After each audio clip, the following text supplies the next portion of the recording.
காலகட்டத்தில் பார்த்தீங்கன்னா குழந்தைங்க வந்து அதிகமாக அடிக்ட் ஆகிருக்கிறது மொபைல் ஃபோன் இல்லைங்களா? இப்போது அதுலேருந்து குழந்தைங்கள முழுசாக வெளியே கொண்டு வர முடியுமா அப்படின்னு ஒரு கொஷின் மார்க் இருக்குன்னா அது முடியாது அப்படின்ற ஆன்சர் தான் இருக்குது. ஸோ இப்போ இருக்க பேரண்ட்டுக்கு குழந்தைங்களை எப்படி அதுலேருந்து வெளியே கொண்டு வர்றது அப்படின்றத பற்றி ஒரு சில டிப்ஸ் சொல்லுங்க மேம்.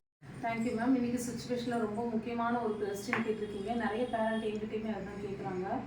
இது என்னென்னா, ஆரம்ப காலகட்டத்திலேயே குழந்தைகள் பிறந்த உடனே வளர ஆரம்பிக்கிற நேரத்தில் வந்து பேரண்ட்ஸ்க்கு டைம் இருக்காது. இன்றைக்கி சுச்சுவேஷன் பார்த்தீங்கன்னா பேரண்ட் எல்லாருமே ரொம்ப ஷெடியூல்டாக இருக்கிறாங்க. அண்ட் அவங்களுடைய ஹெல்த் இஷ்யூ, ஒரு சில பேரண்ட்டுக்கு ஆஃப்டர் டெலிவரி வந்து ஈஸியாக எந்திரிச்சு ஒர்க் செய்ய முடியாத நேரம் இருக்குது.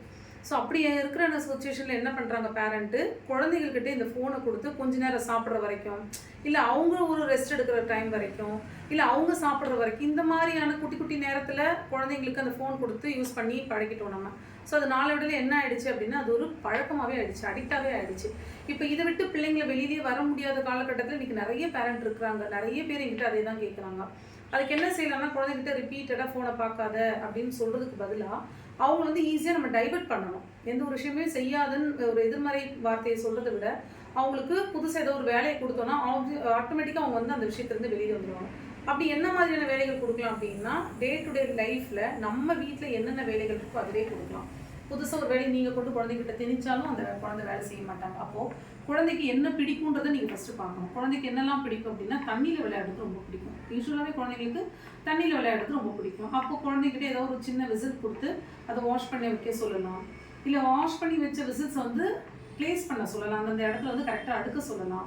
இல்லை அவங்களுடைய கர்ச்சிஃப் இருக்கும் இல்லையா, நாப்கின்ஸ், அதை வந்து அவங்களே கொஞ்சம் கொடுத்து வாஷ் பண்ண சொல்லலாம். இதில் வந்து நம்ம வந்து ரொம்ப நீட்டாக இருக்கணும் அப்படிலாம் எதிர்பார்க்கக்கூடாது.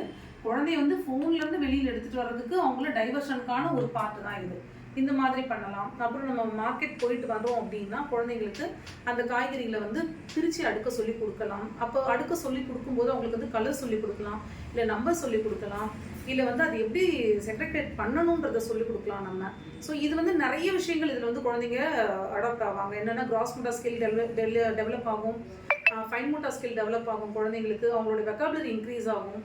ஒரு டே டு டே லைஃப்பில் குழந்தைங்க கற்றுக்கிற விஷயங்கள் வந்து நம்ம ஸ்கூலில் கூட சொல்லிக் கொடுக்காத விஷயம், கொடுக்க முடியாத விஷயங்களை வந்து நம்மளுடைய வாழ்க்கை முறை நமக்கு சொல்லிக் கொடுக்கும். அதனால் குழந்தைங்களை முடிஞ்ச வரைக்கும் உங்களுடைய லைஃப் சைக்கிளில் கம்ப்ளீட்டாக ஹெல்ப் பண்ண பாருங்கள்.